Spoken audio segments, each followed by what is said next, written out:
Mo kí gbogbo ọmọ kóòtù òjìrè, mo kí wa jákèjádò àgbáláyé. Ẹ̀yin olólùfẹ́ mi, mo kí yín a kú dédé àsìkò yìí. Ẹ̀yin ènìyàn wa, gẹ́gẹ́ bí ìlérí tá a ṣe lórí ìkànnì wa wípé gbogbo nǹkan tó bá ń lọ ní pàápàá jùlọ lórí ìjàǹgbara ìdásílẹ̀ ilẹ̀ Oòduà tí àjọ ń jà fún. A sọ fún yín pé a ó máa mú bó ṣe ń lọ, a ó máa mú wá fún yín lórí ìkànnì yìí. Ẹ̀yin èèyàn wa, ó ní fídíò kan tí ìyá wa Yèyé Dára arẹwà obìnrin eléyìí tí wọ́n ṣe ní àná òde yìí ni wọ́n ṣe fídíò yìí. Mo wá wo fídíò yìí, mo wá wò ó dé abala ibì kan. Mo wá rí i pé abala ibi tí mo wò dé yìí, ẹ̀yin èèyàn wa, ẹ̀yin náà gbọ́dọ̀ gbọ́ ìbéèrè. Ìyá Yèyé Dára béèrè ìbéèrè kan lọ́wọ́ àwọn bàbá méjì tí wọ́n invite wá sórí prógrámù wọn lánàá. Lára àwọn bàbá yìí a mọ̀ wọ́n dáadáa. Ẹ̀yin èèyàn wa, Yèyé Dára wá béèrè ìbéèrè yìí. Ìbéèrè tí wọ́n béèrè yìí, èsì tí àwọn bàbá yìí wá fi dáhùn, mo fẹ́ kí gbogbo wa kí ẹ jẹ́ a jọ gbọ́. Ẹ jọ̀ọ́ ẹ̀yin bàbá mi méjèèjì, kí ló dé tí láàrin àwọn àgbààgbà ilẹ̀ Yorùbá, àwọn àgbààgbà wa ta ní àsìkò yìí, àwọn àgbààgbà wọ́n pọ̀ dáadáa ní ilẹ̀ Káàárọ̀ Oòjíire, ṣùgbọ́n a rí wípé majority àwọn àgbààgbà ta ní tó yẹ kó máa speak on our behalf, à ń rí àwọn àgbààgbà ọmọ Ìgbò, àwọn Ohanaeze. Tí nǹkan bá ṣẹlẹ̀, tí gọ́ọ̀mẹ̀ntì Nàìjíríà bá sọ wípé nǹkan báyìí tí ò bá ti pé wọn, wọ́n á yí ọ̀rọ̀ jáde ẹ̀rí online pé kí ni yóò àfẹ́. Ṣebí lára àwọn bàbá wa Afẹ́nifẹ́re ni wọ́n wà níbí. Ṣebí nǹkan tí àwọn Afẹ́nifẹ́re ń sọ fún wa nìyẹn. Wípé ọmọ wa ni tó bá débẹ̀ àti sọ fún gbogbo nǹkan tá a sọ fún òun ló máa ṣe. Ìgbà tí Tinubu ti débẹ̀ nísìn, ṣe bá àwọn Afẹ́nifẹ́re lára àwọn leader Afẹ́nifẹ́re bàbá Fákúndà, àwọn náà tún sọ fún wa nísìn wípé gbogbo ọ̀nà ni wọ́n ti gbìyànjú láti lọ bá bàbá Tinubu, láti bá wọn jókòó pé wá ṣe báyìí bàbá ò fàyè lẹ̀, wọn ò jẹ́ kó wá rí wọn. Àwọn bọ́ìsì wọn tó tún rí wọn láwọn yẹn, àbẹ́yìn ò gbọ́ nǹkan tí bàbá Fákúndà sọ. Wọ́n ní gbogbo wọn sọ wípé àwọn bàbá yẹn kàn pariwo ní ẹ fi wọ́n sílẹ̀ kó máa jambla ẹnu, and there you are. Ibẹ̀ ni wọ́n jókòó sí.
Mo jẹ́ ẹ̀jẹ́ fún orílẹ̀-èdè mi ilẹ̀ Odùduwà tó ń ṣàn fún wàrà àti fún oyin, ilẹ̀ tó kún fún àwọn akọni ọgbọ́n, ètò àti òye.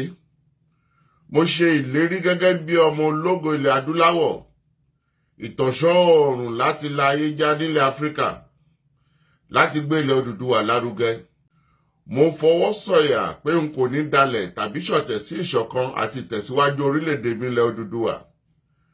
Èmi yóò fi gbogbo ipá, ọkàn, iṣẹ́, ọgbọ́n àti ìṣe mi sin orílẹ̀-èdè mi ní òtítọ́ àti lódodo títí ọjọ́ ayé mi.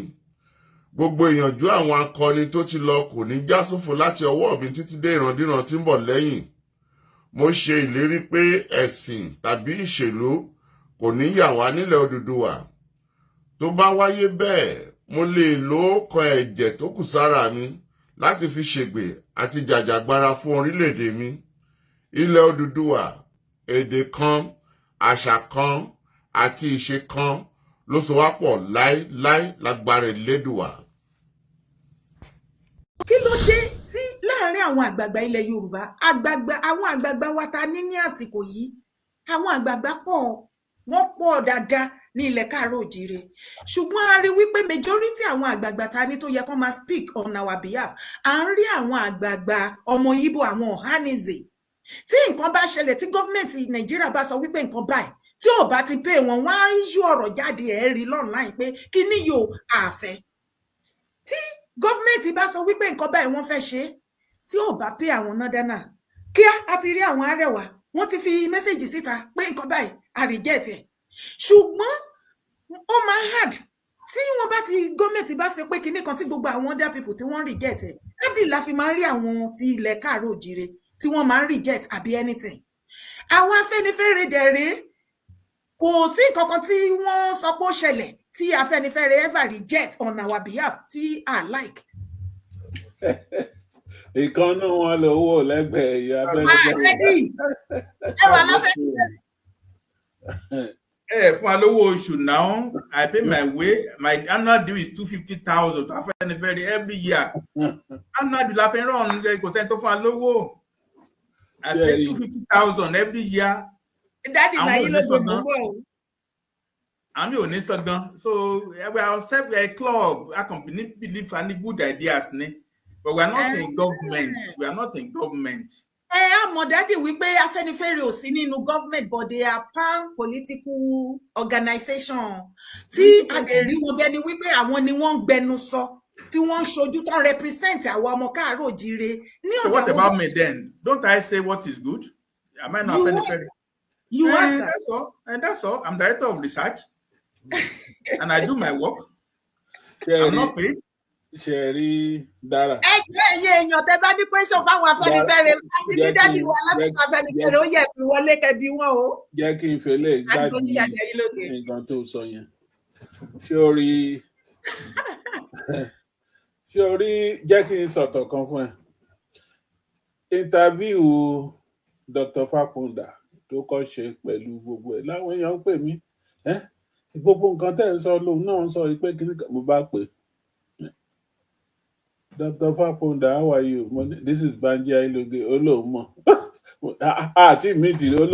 I know you. You are always saying gbogbo nǹkan tá à ń sọ ló ń sọ. But that's not the issue. The issue ni pé láti ìgbà tá a ti bẹ̀rẹ̀ WRO tá à ń pè ní àtúntò làwa ń pè ń sìn àtúntò. Mo fẹ́ kí ẹ̀yin tó wà bí kẹ́mọ̀. Now, nígbà tá a ti bẹ̀rẹ̀, a fẹ́ mass organization, mass movement. Àwọn kan sọ pé a máa ṣe bọ́n ṣe ń bọ́n ti ń sọ tán ti riot sí kíní wọn lẹ́nu. A máa ṣe ẹnu pé a máa ṣe bọ́n ṣe ní ìlú bọ́nà ti ń riot ní láìpẹ́ yìí. A máa ṣe bẹ́ẹ̀. Nepal. Ok, pé Nepal bí bọ́n ṣe ń ṣe bẹ́ẹ̀. Àwọn wo ló fẹ́ ṣe bẹ́ẹ̀? Ṣé àwọn èèyàn wa tó jẹ́ pé oníkálukú á sá pamọ́ sí kìíní ẹnìmí á lóun á ṣe ìjọ orúkọ ẹ̀ á máa búyàn lórí kìíní tó bá ti kọjá yẹn ó ti ṣe nǹkan àti rí mass movement yẹn nígbà tá a kọ́ bẹ̀rẹ̀ a ní ó yá o àwọn èèyàn jọ ìwọ̀n ṣe gbogbo ẹ̀ bẹ́ẹ̀ ó ti ń rẹ̀ wọ́n tá a bá pè wọ́n pé kìíní yìí o ẹ jẹ́ ká mú jáde kó oníkálukú print ẹ̀ kó fún yàn ń ta few people ló máa ṣe. Mass movement la lè fi làwọn politicians àwọn náà lè respect kì í ṣe èèyàn kan òun ni ilẹ̀ ń gbọ́ lẹ́nu Dr. Fakunda yẹn when we started money wa you are the one Abuja ló wà tábà tí kì í tà ń ṣe you are in their midst nísìnyí alẹ́ni tó wà ní on the ground bẹ́ẹ̀ ṣe máa ń sọ Nàìjíríà. Then number 2 Dr. Fakunda. Majority of listener show Dára Nigeria náà wà. So kì í ṣe abroad ló ń tiẹ̀ ń bá sọ̀rọ̀ it's a mixed bag of this and that's why I like the show. Táwọn bá ready in fact àwọn nǹkan tó ń ṣe é sìn wọ́n lóko mo tiẹ̀ ní mo máa bá yín sọ ní láìpẹ́ pé tẹ bá rí oko ní tó bá rí lẹ̀ ní Ìjẹ̀ṣà bí almost 50 acres kẹ fún organization ẹ̀ so that èmi náà ti ń wá ní Ondo State they are going everywhere He has the movement that is building. That's one of the reasons that Moso man like issue. Mo dẹ̀ sọ pé this is me, send me. Ibikíbi tó bá fẹ́ kí n bá ẹ ṣe kíní tó. But nǹkan tèmi ṣe ń sọ ni pé gbogbo nǹkan tá à ń sọ yìí tí politician bá pe àwọn èèyàn gbogbo èèyàn á jáde kí ni reason torí pé oníkálukú á gba ṣé ń yìnbọn lálẹ́.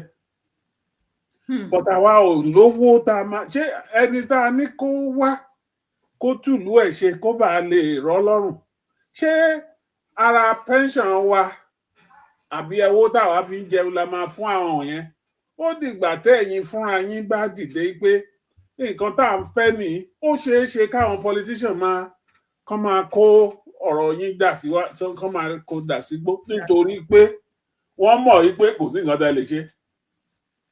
Tó bá di ìgbà ìbò tó bá gbé owó lẹ̀ ẹ tí ẹ gbàgbé gbogbo nǹkan tá a ní kẹ́lẹ́ ọkà yẹn gbogbo ẹ̀ lẹ́ máa gbàgbé téèyàn kan bá mú 5,000 wá tó mú 10,000 wá ó lẹ́ máa gbàgbé.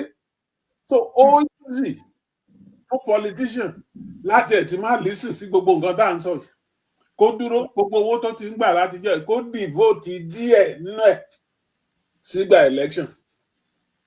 Ara yín náà ti máa gba tọ́ọ̀gì ara yín náà ti máa yọgbọ ẹ̀. Now nípa tilẹ̀ Ìgbò tẹ́ ń sọ yẹn mò ń ka nǹkan kan láìpẹ́ mo rò pé màá fi ránṣẹ́ sí. They are now debating nílẹ̀ Ìgbò yìí pé àwọn tán ni wọ́n fẹ́ jàgbára wọn lẹ̀ tán fẹ́ ní Biafra pé àwọn ló cause crime nílùú wọn báwọn ló fowó ránṣẹ́ ilé tán fi ń ràbọn ìbọn yẹn náà fi ń tara wọn. Wípé àwọn hard boys tó wà nílẹ̀ Ìgbò sìn abroad yẹn náà ti ń finance yẹn tán fi ń ràbọn ìbọn tán ń rò pé a máa jíjàgbára wa náà ara wọn náà fi ń pa ìyẹn kọ́. So ẹ jẹ́ ká wo gbogbo kinní wọ̀nyí. Tá a bá gba region wa bá ṣe sọ tí politician bá délé ní kó lóun ò gba region dání nǹkan tá à ń fẹ́ nìyẹn bó ṣe ń ṣe nílẹ̀ ẹbí míì nìyẹn. Tó bá ti jẹ́ pé a ní strength yẹn a lè sọ pé àwọn tó máa lọ o àwọn tó máa lọ Àbújá lọ dìbò fún wa pé region náà wà àwọn là ń fẹ́ bẹ́ẹ̀ à ní ṣe bẹ́ẹ̀ ìbá àwọn tó bá jáde la máa bú orírun ẹ̀ funfun òrójú ẹ̀ pupa orí gbogbo ẹ̀ gbogbo wọn yẹn ò lè pé wa. Ẹ ṣé dájì God bless you sir.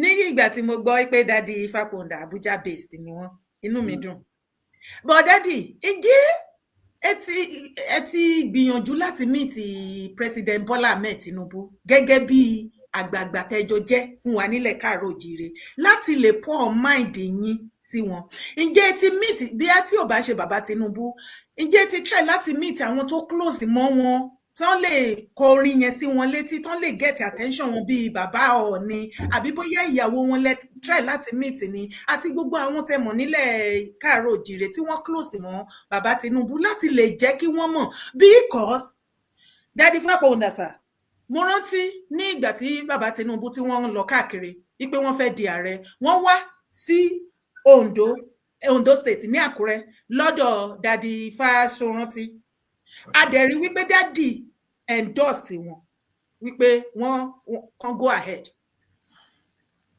ṣùgbọ́n mo rò gbogbo èrò ọkàn wa ni wípé kó tó di wípé bí àwọn Daddy gbogbo Afẹ́nifẹ́re tí wọ́n endorse wọn a ṣáà ní àwọn kankan tán bá wọn sọ wípé tó bá débẹ̀ o bá wa ṣe gbà o because kó tó di wípé Buhari kúrò ń bẹ̀ Daddy Afẹ́nifẹ́re restructuring títí bàbá Daddy tí wọ́n ṣaláìsí kọ́lọ́n kó tẹ́ wọn sáfẹ́fẹ́ rere restructuring ni wọ́n sọ àti Daddy Fáṣọrántí náà ṣé kò sí nǹkan kan tí wọ́n bá bàbá Tinubu sọ ni dé tó bá wọn sọ kí ló dé tí bàbá Tinubu kò àárí tracy sí pé nǹkan tá à ń béèrè tá bá wọn sọ wọ́n fẹ́ ṣe sà. Ok, tí n bá ní kí n sọ sí bí ó ṣe rí àgbà lákòókò mo jẹ́ kẹ́ gbogbo ayé mọ̀ sí pé kò sẹ́ni tó mọ inú President Tinubu gbogbo àwọn tí mo mọ̀ tó súnmọ́ kò sẹ́ni kò finú ẹnikẹ́ni ó kàn ń ṣèjọba lójoojúmọ́ bí nǹkan bá dé approve, kò ní plan pé 3 months time, 6 months time, 1 year's time, before election, after election. Kò sí gbogbo contact tí mo ní personally ni mo ti deploy, and Ọlọ́run ló mọ everything, but little tí mo mọ̀ as Afenifere director of research, kò sẹ́ni tó mọ̀ nínú bàbá Tinubu. Ó wá jẹ́ nǹkan tí mo wá sọ lénìí sìn.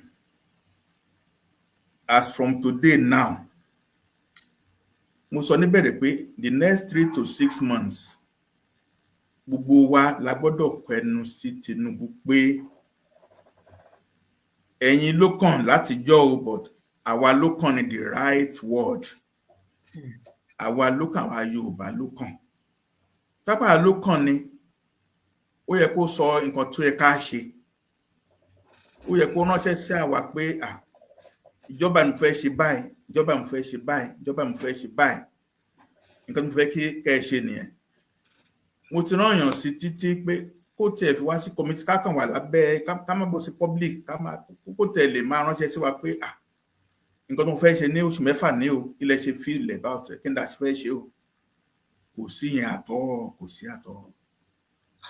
So nǹkan tó wá mìíràn sí ni pé lénìí sìn wọ́n lọ sí Ìbàdàn, lọ fún Olúbàdàn. Wọ́n ti mọ̀ sí pé bó tiẹ̀ jẹ́ àwọn Fúlàní ló gbé débẹ̀, bó tiẹ̀ jẹ́ pé òun ló gbé ara ẹ̀ débẹ̀, ó ti ń rí pé sìn pé òun nídìí Yorùbá base. Rí tó fi lọ sí Ìbàdàn lénìí yẹn, and he spoke very well. He didn't say anything serious, so, but at least he publicly identified as a Yorùbá person.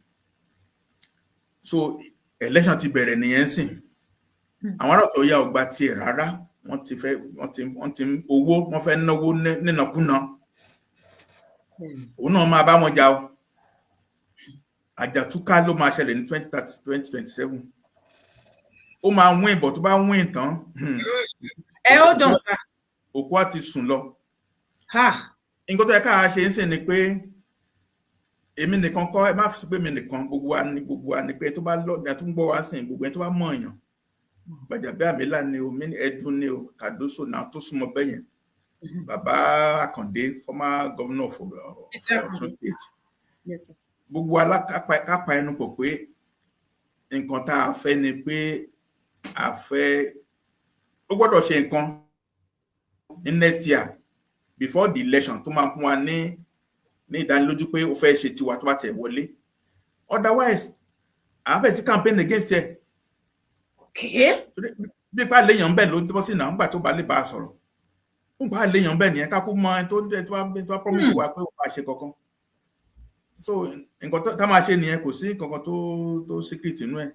But the next 3 to 6 months, gbogbo apápátá ẹ jẹ́ ká ṣe ìwádìí. Èmi náà ò ní dákẹ́. Bí mo ṣe ń bọ́ lórí tẹlifíṣàn, àwọn DSS kọ report náà, wọ́n kọ report. Mo ń dárúkọ wọn dàrẹ́ lórí tẹlifíṣàn, mi ò fi sí mo sọ pé ọdún mẹ́rin gan ti tó bàbá, ọdún mẹ́rin ti tó. Ilé tẹ́ ń gbé ní Bodyland is good in number than Aso Villa. Any plane ti yín, ní the plane ti ìjọba, mo sọ lórí tẹlifíṣàn náà. He has everything in excess. So Ó yẹ kó lè wà bẹ́ẹ̀ yẹn kọ́ kan wà ká níwọ̀n àṣẹ president kí wọ́n má, kí àwọn ọmọ Yorùbá ká má lè fìlì wọn. Mo fẹ́ kí a wo fídíò yìí, ẹ̀yin dáde mi. Àwọn lára àwọn speech tí wọ́n give ní èmi ní ibi ìwúyè. Ẹ má bínú. Wọ́n sọ̀rọ̀ dáadáa lẹ́nu. Ẹ jẹ́ kí n gbé. Very brief but good. Kábíyèsí, adé apẹ́ lórí, bàtà apẹ́ lẹ́kẹ̀, ìrùkẹ̀rẹ̀ á máa pọ̀ sí i.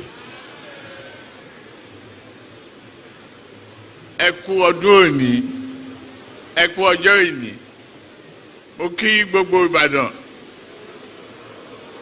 Ẹ kú ayẹyẹ ìní. Ìdùnnú la máa rí. Ayọ̀ ńlá tí Ọlọ́run fún wa lénìí kò ní di ìbànújẹ́. Ó gba àwọn ọmọ yín náà aṣoríire. Ìbàjẹ́ ò ní bá wọn.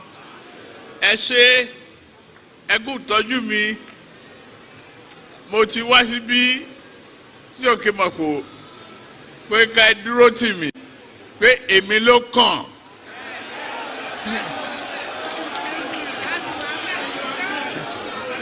Adẹ̀tí wà bẹ́ẹ̀.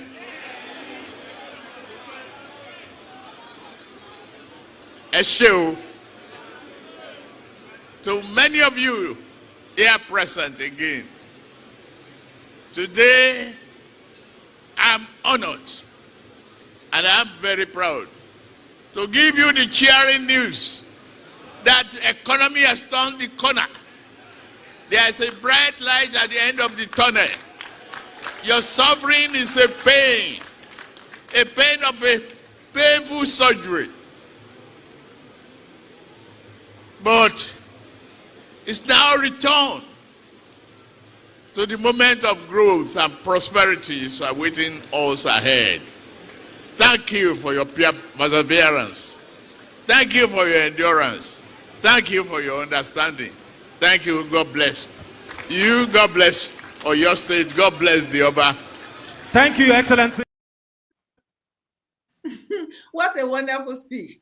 Tó já sí wípé wọ́n rántí wípé ńgbà tó fẹ́ di ààrẹ wọ́n lọ sí òkè màpó láti sọ wípé èmi ló kàn ẹ dìbò. Ìgbà tó dé ti wá kan bàbá ń ṣe bàbá wá sọ òde kan bẹ̀yẹn wípé wọ́n ń dúpẹ́ lọ́wọ́ wa for our endurance. Tó já sí wípé bàbá Tinubu gan mọ̀ pé ìyà wà ń ìgboro ò fararọ. Ó dá ẹgbọ́n náà ẹni sùúrù. Ṣé ẹ mọ̀ pé gbà tí àwọn patriots tán lọ rí lákọ̀ọ́kọ́, ààrẹ Tinubu sọ pé ó ní economy lòun yìí ń ṣe lọ́wọ́. Nísìnyí tó ń gan fúnra ẹ ní economy ti tàn kọ́nà, pé economy ti dá sínsìn àsìkò tó yẹ kó ṣe political reform lélẹ̀. Gbogbo nǹkan tá à ń fẹ́, ìwọ ni restructuring, ìwọ ni ká dẹ̀ máa rán létí pé àgbà o lóòótọ́ bí mo ṣe sọ lẹ́ẹ̀kan pé wọ́n ń ṣe dọ́là sílé almost 1900 nígbà kan sìn it's under 1500, it's about 14 something. So let's take him on that. Pé wá lóòótọ́ a rí lóòótọ́ pé ó ṣiṣẹ́ ọdún méjì àti ó lé díẹ̀. Now is the time to be the father of the nation, because ẹni tó bá ṣe nǹkan tá à ń sọ yìí will ever remain the father of the nation. Kóun náà má ṣe bí Ọbásanjọ́ tó délé tán ṣe ń rán létí nǹkan tó yẹ kó ṣe tí ò ṣe. So it's time now láti máa sọ gbogbo wọ̀nyẹn fún. Àwa nìkan kọ́, like Dr. Fakunda said, àwa nìkan kọ́ ló lè máa sọ. Ẹ̀yin mẹ̀kúnnù gan ẹ sọ tiyín, ẹ máa sọ. Bójú orí social media yìí náà ni ẹ máa bá wọn sọ wípé wá o gbogbo nǹkan tó ń ṣe, gbogbo economy ẹtì ẹ̀wò tó Ọbásanjọ́ nígbà tó Ọbásanjọ́ débẹ̀ ó ní nǹkan tó jẹun lógún ni pé kí Nàìjíríà má jẹ owó, wípé gbogbo owó tá a jẹ tẹ́lẹ̀ wọ́n ní kan san. Ǹjẹ́ within a year or two tó kúrò mbẹ̀, ǹjẹ́ àjẹ gbèsè míì sílẹ̀ mbẹ̀ àtúnjẹ kọjá yìí gan tán san gbà yẹn. The same thing, àṣekọ́gbọ́n ló yẹ kí yẹn jẹ́ fún ààrẹ Tinubu, wípé gbogbo nǹkan tó ń bá ṣe ń sìn, gbogbo nǹkan tó fi ń yangàn wípé òun ṣe ń sìn, tá bá fi ìjọba lẹ̀ tóun bá kúrò ńbẹ̀, nǹkan tó máa ṣẹlẹ̀ náà láti rí nígbà Ọbásanjọ́. Ó ti di ṣíṣe fún gbogbo wa, kì í ṣe ọ̀rọ̀ èèyàn kan. Ẹ ṣé dádì Fakunda, dádì mi, ìfẹ́ sọnù láàrin àwọn ọmọ Káàárọ̀-o-jíire. Mo rí wípé jà fúnra ẹ̀ ló kù ní ilẹ̀ Yorùbá nísìn, kò sí jà fún dómọ́. Oníkálùkù wá ń dájọ́ ẹ̀jọ́ pé bó dẹ̀ ṣe gbà nìyẹn tí ò dẹ̀ lè pè gbogbo wa. Ẹ jẹ́ ká wo láàrin àwọn àgbààgbà wa tó ṣe bí òwe mi ò tó wé pa níwájú yín, mo tẹrí bẹ̀yìn bàbá mi. Wọ́n ní orí báyìí lẹ́jà tí ń bàjẹ́. Àwọn nǹkan tó ń ṣẹlẹ̀ láàrin àwọn ọba, àwọn àgbààgbà wa, àwọn kábíyèsí wa nílẹ̀ Káàárọ̀-o-jíire ó ń pa wá lẹ́kún. à ń sun ẹkún síta tó ń sun sínú àwa ọmọ lábẹ́ wọn. Ó jẹ́ nǹkan ìtìjú àgàgà lẹ́nu ọjọ́ mẹ́ta yìí wípé ọ̀rọ̀ ìtàn ilẹ̀ Yorùbá ó ti fẹ́ sọ ọmọ Yorùbá di ọ̀tá, ọmọ ìyá méjì ó ti fẹ́ sọ wọ́n di ọ̀tá ara wọn. Ǹjẹ́ ó ní ìgbésẹ̀ tí ẹ̀yin àgbààgbà bàbá wa tẹ́ ẹ̀ ń bá wa gbé láti kàn sí gbogbo àwọn kábíyèsí wa láti bá wọn sọ̀rọ̀ wípé ilẹ̀ Yorùbá náà bàjẹ́ lọ yìí, ṣé tó bá bàjẹ́ tán ṣé Yíbò ló máa wá túnṣe, ṣé Haúsá ló fẹ́ wá túnṣe? Tá bá dé jókòó tá wò dáadáa, ṣé bí a rí ọmọ Yíbò tí wọ́n ṣe ìwé tí wọ́n kọ ìtàn tí wọ́n ní kó máa bẹ̀rẹ̀ ní kó máa teach àwọn ọmọ wọn ní school ní South East wípé Ilé Ifẹ̀ àwọn ọmọ Yíbò ló kọ́kọ́ tẹ Ilé Ifẹ̀ dó kó tó di pàwà Yorùbá débẹ̀. Gbogbo àwọn nǹkan wọ̀nyí ó jẹ́ nǹkan tó ń gbomi lójú wa, ó ń dùn wá gan ni. Daddy Fakonda, is there any way tẹ́ lè fi bá wa gbé ìgbésẹ̀ lórí ẹ̀ sá? Mi mọ̀ bóyá ẹ̀ ń notice ẹ̀. ṣẹ́rí lọ́rọ̀ ìlú bó ṣe ń ta wá lára ní ìkọ̀ọ̀kan kò rí bẹ́ẹ̀. For example, Yorùbá land la máa ti ń jà fún ẹ̀tọ́ ara jù. Ẹ mọ̀ àwọn Yorùbá tó kú ní Kòròdú road nígbà Abíọ́lá, kò sẹ́ni tó rántí wọn mọ́ títí dèní. Àwọn tó kú nígbà EndSARS ní 2020, Yorùbá òkèrè omi ló pọ̀ ju ọkà wa lọ. Ẹ má wọ́n nípa àwọn ọba tó ń ṣe ìṣekúṣe, ọba tètè pọ̀ jù gan. Látijọ́ ọba Yorùbá ò tó 30, Ọlọ́wọ̀ ọ̀fọ̀wọ̀, Aláké ọ̀fẹ́ Ẹ̀gbáland, Dèjì of Àkúrẹ́, Ọwọ́ of Ìlíṣà, wọn tó 20 tẹ́lẹ̀. But reform àwọn Fúlàní tán jẹ́ pé every local government 5% of revenue goes to the traditional council. Owó yẹn ti jẹ́ kí gbogbo àwọn ọba every small village lọ́ba ń sìn first class, second class, third class. Owó tí wọ́n ń gbà ti pọ̀ jù, so àwọn ọba kò sí respect mọ́. Ọwọ́ Iléṣà ń sìn Apẹ̀tù àtàlẹ́nu, Àfẹ̀wàrà àtàlẹ́nu, so gbogbo ló ń gbowó lẹ́ra council, each council is autonomous. Nǹkan tí gbogbo society ti bàjẹ́ pátápátá, but ayé ń lọ náà ni à ń tọ́. Mo fẹ́ kẹ́ ẹ mọ̀ ṣá o, kò sẹ́ni tó ṣe dáadáa tí ò ní gbà. Ó kàn burú ń sìn ló ń ta wá lára ni. God knows how he makes things happen. We'll do our own best, and our own best will do for posterity. Aláàfin Ọ̀yọ́, Ọọ̀ni of Ifẹ̀, Ọọ̀ni wọ́n fi ṣe deputy chairman the whole Ọbas of Nigeria. Ìyẹn gan ó ń bí àwọn ọba tó kù ní gbogbo South, not Yorùbá nìkan. Permanent ni o. Permanent. Aláàfin Sokoto òní number 1 forever. Sokoto forever. Yes, number 2 Ọọ̀ni. Kò sí bí inú àwọn ọba tó kù ṣe ní sọká kí ló ṣẹlẹ̀. So ìjà tó ń jà ní kì í ṣe ìjà Yorùbá. Ìjà tó máa gun Rolls Royce, ẹni tó máa gun Rolls Royce ju èkejì lọ tí federal government ló máa rà. Nǹkan tẹ́ sọ yìí bá inú mi dùn torí ẹ ti ń tàn mọ́lẹ̀ sí àwọn nǹkan tó ṣókùnkùn sí ọ̀pọ̀lọpọ̀ wa. A ti rí nísìnyí pé owó àti àwọn nǹkan tó ń benefit ń bẹ̀ ń sìn tó ń gain ń bẹ̀ ó pọ̀ ju ti tàtẹ̀yìnwá lọ lóníkálùkù ṣe fẹ́ parẹ́ ẹ̀kú síbẹ̀. Okay. Ṣùgbọ́n dádì ó ń dà wá láàmú, wọn ò ro tàwa ọmọ tá a kéré lábẹ́. Gbogbo àwọn ìtàn oríṣiríṣi àkọlùkọgbà, oríṣiríṣi ìjà gbómi sí omi òtó and all this thing ó ń fa ìtìjú fún àwa, ojú ń tì wá pé à ń rí irú nǹkan bẹ́ẹ̀ yẹn látọ̀dọ̀ wọn, because a hardly rí irú nǹkan bẹ́ẹ̀ yẹn láàrin àwọn ti Ìgbò, a hardly rí irú nǹkan bẹ́ẹ̀ yẹn láàrin àwọn tàwùsá. Ó wà ń bẹ̀. Àwọn Kano sin there are 2 emirs in Kano. Ìyẹn nìkan la lè mímọ̀. Emir Ọ̀gbàndù wọ́n ti lé kúrò ní for almost 20 years. Àwọn náà ní gbogbo tiwọn náà, owó náà ní gbogbo position ní gbogbo ẹ̀, it's all of us. So the press is in Western region, Tribune, Punch, Vanguard, so àwa ló ní press. Àtàwọn dára. So ní ìṣòbọ̀ sí Sokoto náà, kò sí pà ní Sokoto, kò sí pà ní Kano gan mọ́. Àdúrà nìkan ní pépà wà. So every small news ló máa di big news in Yorùbá land because àwa ló ní press. Every house ló ní radio now, FM stereo. So ẹ má ká wá wọlé nípa ìyàtọ̀ ká má wọlé ó dá ẹgbẹ́ mo ní àwọn àlejò ayé lóge mò ń bọ̀ lọ́dọ̀ yín sà mo ní àwọn àlejò tó ti wà curious láti dá sí nǹkan tí à ń sọ à ń gbọ́ yín sà. Bàbá wa Fákòǹdà mo kí yín kú ètò náà látàárọ̀ nẹ́tọ̀ọ̀kì ẹ̀ ń disturb mi gan-an mo láti lẹ́kìn wá sórí TikTok ń sìn. Now question mi ni pé ẹ̀sọ̀ àwọn ọ̀rọ̀ kan lẹ̀ ń sìn pé ó láwọn document kan tẹ̀ ti ṣètò lẹ̀ pé tẹ́fẹ́ kó ní kálukú involve gbogbo ọmọ Yorùbá ló rẹ̀ láti involve. Now àkọ́kọ́ ni pé à ń sọ̀rọ̀ nípa this restructuring. Question mi àkọ́kọ́ ni pé ṣé executive order ní Tinubu máa lò ní àbí by voting?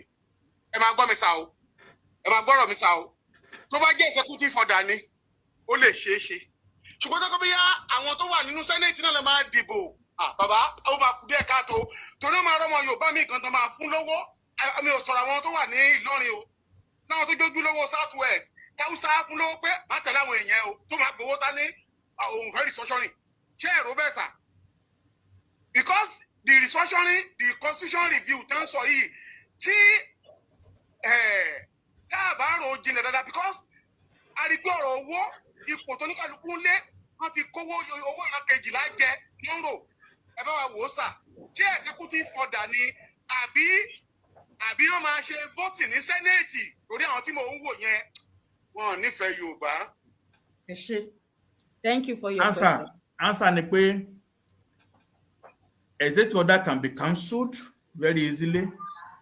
If you want to create 6 commissions now, Southwest Commission, East West Commission, go back now, it can be cancelled by any president that comes in anytime.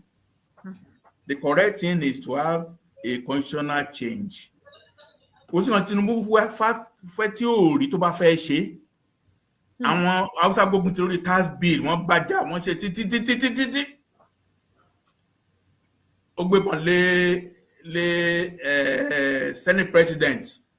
I want this thing done. It was done. He went to change national anthem. Within 3 days, it was done. Presidency of Nigeria is very powerful. If you want to do something, I have to prepare a draft bill to my send house. I want this bill passed. The bill is to the fact that set up a commission to design a new constitution, federal constitution, regional constitutions. Document what law mentioning now.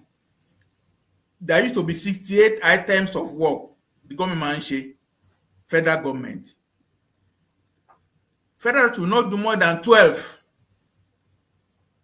The remaining 46 should be in the regions. School, roads, hospitals, everything. Once it's done, constitutional conference, referendum at the end of it, ratified. Like for instance now, it was ratified that Cameroon should leave Nigeria. They left now, they cannot come back. It was a referendum in 1963.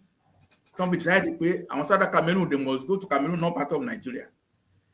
Constitutional amendments, constitutional design cures all problems.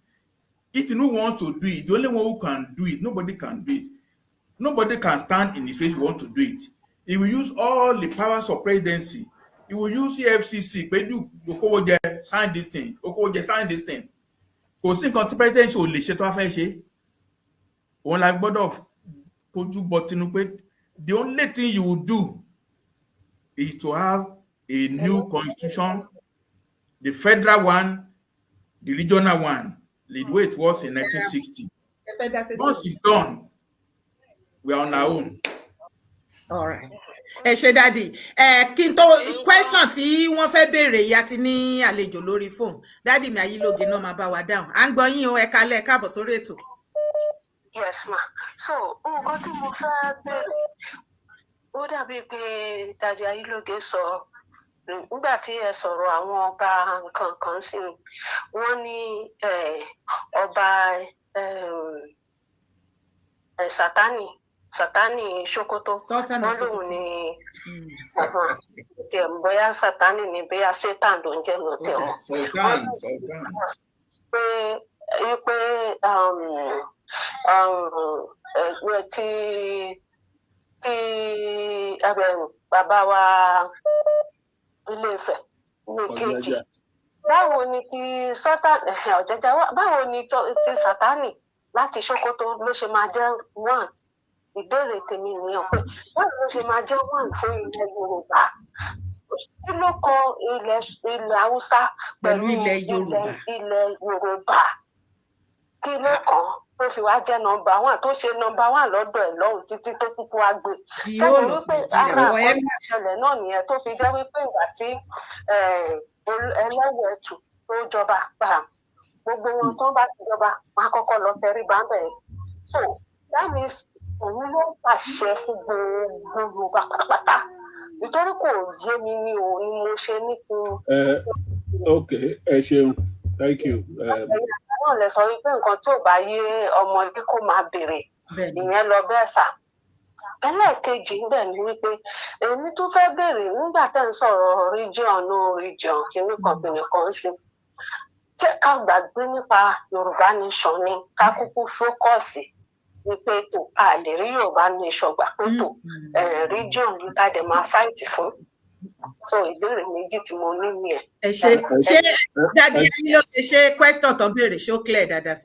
ó clear màá dáhùn bí mo ṣe gbọ́n mọ̀. mọ́ lọ́dọ̀ yẹn jẹ́ kí dáàdi sọ̀rọ̀ no ẹ ní sùúrù ẹ jẹ́ kán dáhùn ìbéèrè yẹn kí ọ̀rọ̀ yẹn lè ṣe. ṣé ẹ rí ti àwọn lọ́balọ́ba yẹn bó ṣe lè yé wa ni bó ṣe bẹ̀rẹ̀.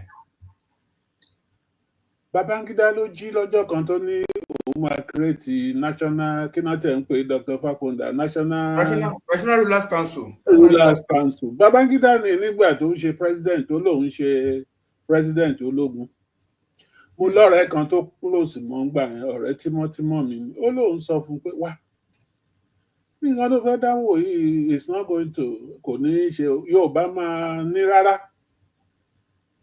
Ọ̀rẹ́ mi yẹn ó ti lọ bí àgbáńrè gbà yẹn mo lè dárúkọ ẹ̀ Ọ̀nàbílẹ̀ she was the press secretary. ó lóun sọ fún pé Yorùbá ò tẹ̀ nígbà kò ní í ṣe ṣùgbọ́n bàbá Síjú Adé ló wà níbẹ̀ ńgbà yẹn ìgbà ẹ lòun àti bàbá Adéyẹmí ń jà fún supremacy. So bí wọ́n ṣe fi deputy yẹn lọ Ọọ̀ni ló bá gbà torí mọ̀ pé tí ò bá gbà wọ́n fún Aláàfin á wá bọ́ bẹ̀ ó ti yé yín bẹ́ẹ̀ so gbogbo ṣẹ́rí ńgbà tẹ́ ẹ̀ ń sọ̀rọ̀ pé báwọn bá ṣe ń ṣe mo kàn rẹ́rìn ni because some of the things tó ń ṣẹlẹ̀ fún sí àwa Yorùbá ìmọ̀ tara mi nìkan ó pakún nǹkan tá a fi wá sọra wa di bọ́ọ̀lù táráyé ń gbá torí pé ká ní kì í ṣe ogun ilé tí Ọọ̀ni Síjú Adé àti Aláàfin ń jà tó fẹ́ rí kó mókè ńgbà yẹn tó bá ní rárá kò ní sí nǹkan tó ń jẹ́ national clinical council yìí tí Yorùbá bá ti ní wọn ò gbà ṣùgbọ́n ìjà yẹn pọ̀ ńgbà yẹn ní pé nìyẹn fi gbà àwọn kan wá fún mi lẹ́nu jẹ́ mẹ́ta bóyá òótọ́ ni o bóyá irọ́ ni o yí pé wọ́n ti di co-chairman náà pè wọ́n sí èmi ò mọ̀ mi ò sí mi ò gbọ́ yẹn bọ́ ti gba yẹn mo sọ pé báwo lọ ní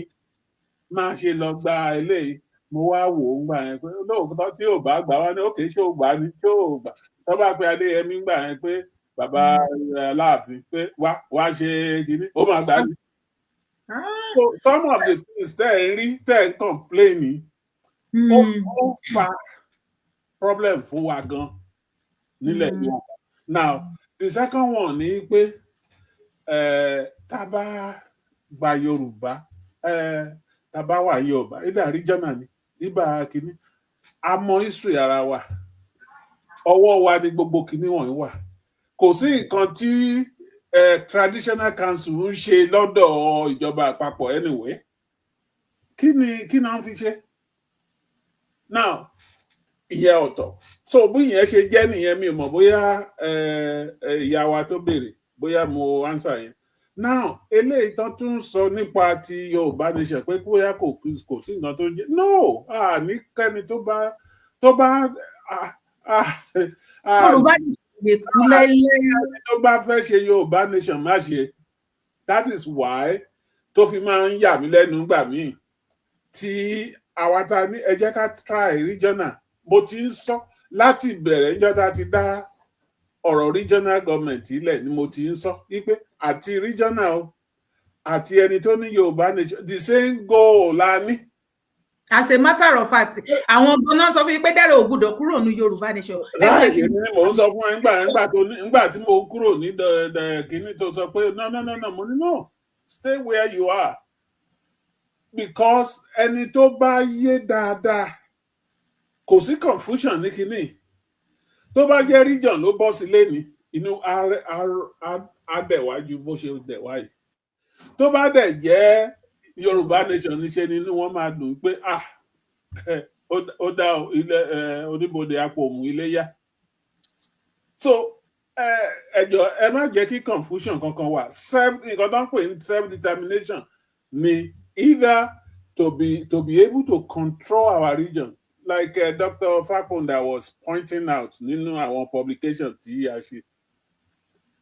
Nígbà regional government yẹn 68 items ló wà ní regions tó ń pè ní concurrent list.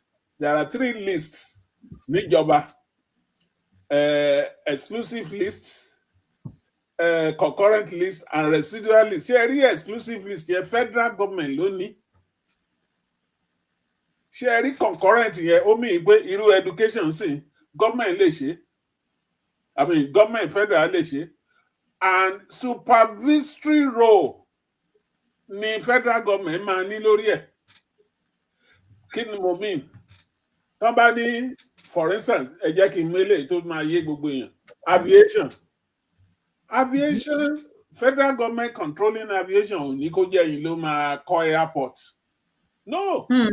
What it means is that gbogbo regulations, gbogbo external bodies, international bodies, including all aviation issues, federal government ló ní regulation. Bí plane yín ṣe máa tó, tẹ́ bá fẹ́ ṣe plane ọdún mélòó lẹ lè gbé sọ́nà.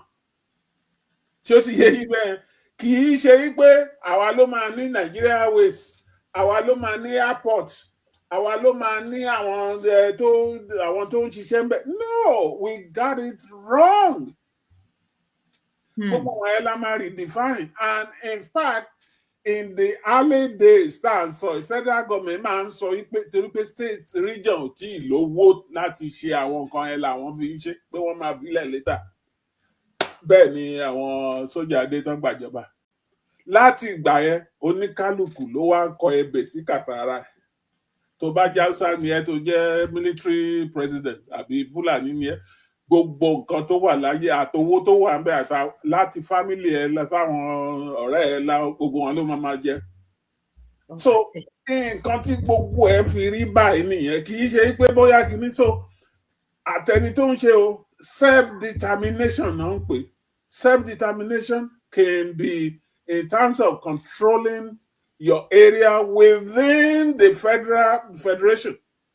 And it could mean that you are fighting to separate. Either way, it's a thin line between them. So, and we believe that most of these problems, the problems we are facing, can be addressed now in terms of regions. But like Tebani Yoba Deleni, Motemagbe Potmato mi Ajama Deben. But I should do what? Right. God bless you, sir. A ní àlejò tí ó fẹ́ béèrè question, ṣùgbọ́n kí àlejò mi tó sọ̀rọ̀, Prince Ayo, wọ́n ní Dr. Fakunda has said severally on the need to return back to regional system with brand new constitution, but the Fulanis are against development. Fulanization agenda is in place. Yoruba exit is the best. Ó ní ohun tí Prince Ayo sọ. Bàbá mi lórí fóònù, à ń gbọ́ yín. Hello, caller. Ẹ káalẹ́, ẹ káàbọ̀ sórí ètò. Ẹ káàbọ̀ sórí ètò. Mo fẹ́ dá sétò ni mà. À ń gbọ́ yín. Mo fẹ́ béèrè lọ́wọ́ àwọn bàbá wa lórí ọ̀rọ̀ wípé Tinubu lè dá regional lẹ̀ àbí à ń béèrè fún regional. Àkọ́kọ́ nínú tí mo fẹ́ kọ́kọ́ béèrè ni pé nígbà tí regional wà ní lákọ̀ọ́kọ́ ó tó ti pọ́n dàrú ṣe mọ̀ pé ojú ò tí ì là tó báyìí káwọn Yíbò tó gbé ẹja dídín wọ́n fẹ́ gbé ẹja dídín gbé lẹ́yìn ọ̀rọ̀ regional yẹn o wọ́n ti gbé wọ́n wá gbé sẹ́nu àwọn Haúsá tí wọ́n ń gbádùn ẹja yẹn wọ́n ti ń mo ń fọ̀rọ̀ yìí ṣàkàwé ọ̀rọ̀ ni o wọ́n ti ń gbádùn ọ̀rọ̀ pé wọ́n Nàìjíríà yẹn. Kọ́là ẹ jọ ṣé tẹ́ bá ní question ẹ bá mi go straight to the question bí ẹ fẹ́ béèrè lọ́wọ́ àwọn bàbá torí àsìkò wa go straight to the question. Thank you. Question tí fẹ́ béèrè ni pé tọ́lá máa mú tó dá ọ̀rọ̀ regional lẹ̀ wọ́n gbọ́ ọ̀rọ̀ lọ sí house ní house tàdé ń sọ yìí àwọn karambà ní iná lọ pọ̀ nbẹ̀ ẹ jọ sà ṣé possible kó wọ́ọ̀kì ìyẹn dá kọ̀ọ̀kan question ti tèmi. Ẹlẹ́ẹ̀kejì àwọn Haúsá ti ń gbádùn wọn Nàìjíríà lórí pé wọ́n ilẹ̀ gbogbo tó ń jẹ́ Nàìjíríà ilẹ̀ Yorùbá ni àwọn àdẹ̀fẹ́ make sure pé ọ̀rọ̀ àdẹ̀fẹ́ make sure pé regional yẹn kó padà tí bá ṣe ń lò tẹ́lẹ̀ ṣó possible káwọn Haúsá kọ́ fi mọ̀látọ́ jẹ́lẹ̀ ní nǹkan tẹ́ fẹ́ sọ ni wípé ṣó possible kí ní àwọn northerner kan support regional àbí nígbà tó ti yẹn enjoy ìwọ Nàìjíríà.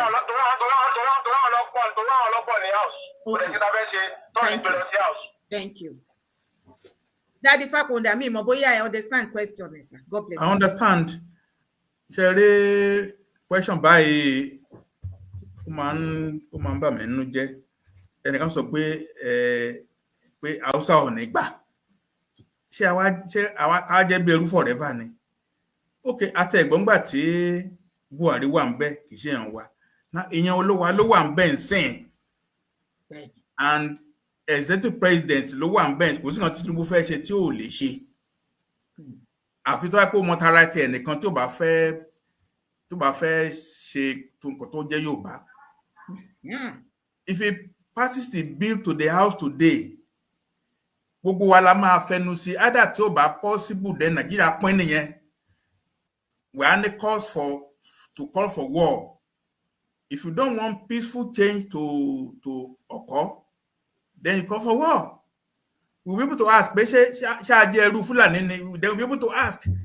But nígbà tí wọ́n tẹ́ tí wá gan tí ó tó ń bẹ̀rù tí ó gbé wá bẹ̀ kí la fẹ́ ṣe náà ṣé ìgbà tó wá bọ́ lọ́wọ́ ẹ̀ ṣé yẹn ló pé wa. Tinubu ti ṣe rí Ọbásanjọ́ ṣe tara ẹ̀ ló ṣe ń gbà yẹn. Ọ̀ṣínbàjò wà ń bẹ̀ kò tiẹ̀ sọ̀rọ̀ rárá. Àti ẹ̀gbọ́n kankan. Now Tinubu is there, executive president. Èèyàn wa ni tí ò bá lè ṣe nǹkan tó máa tẹ́ wa lọ́rùn ṣé ká máa tún fowó èso lórí ni pé èèyàn dáadáa ni a gbọ́dọ̀ pé jáde mo sọ̀rọ̀ rẹ̀ dùnà pé in next 6 months a gbọ́dọ̀ máa bẹ̀ lẹ́yìn 6 months time ó yẹ ká come out pé you are not going to do what you want.